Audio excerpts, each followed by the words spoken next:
नमस्कार, मैं प्रियंका गोपीनाथ संगीत कला केंद्र की चतुर्थ वर्ष की छात्रा हूँ। आज का मेरा विषय है रागों का समय चक्र।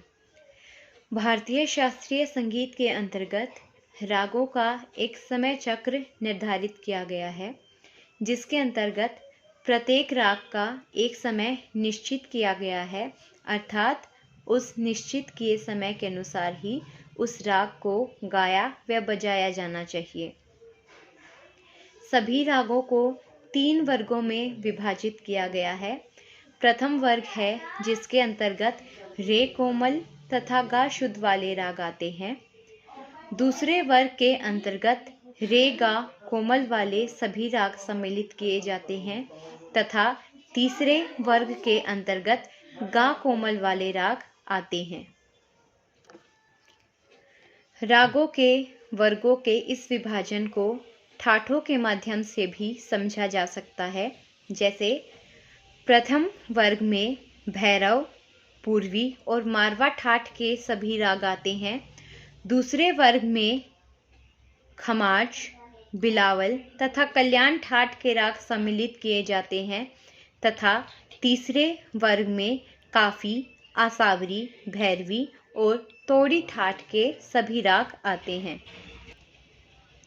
भारतीय मान्यता के अनुसार प्रातः 6 बजे से प्रातःकाल के प्रथम पहर का आरंभ माना जाता है, लेकिन यदि हम 6 की बजाय 7 बजे से प्रथम पहर माने तो 8 पहरों का मिलान रागों के तीनों वर्गों के साथ बिल्कुल ठीक बैठता है। ऐसी स्थिति में दिन के प्रथम पहर में 7 से 10 बजे तक रे गा शुद्ध वाले राग तथा दूसरे और तीसरे पहर में अर्थात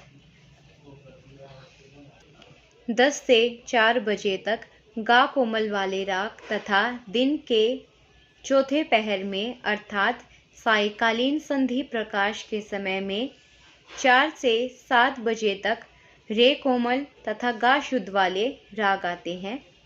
इसी प्रकार रात्रि के समय के चारों पहर में भी ये समय चक्र चलता है।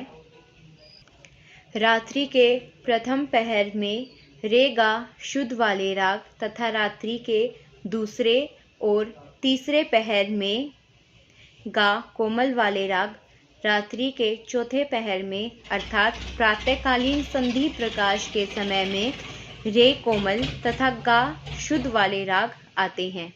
इसी प्रकार दिन के व रात के 8 पहरों को मिलाकर इस समय चक्र को तैयार किया गया है।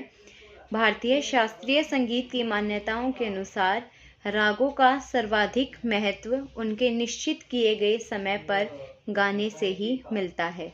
धन्यवाद।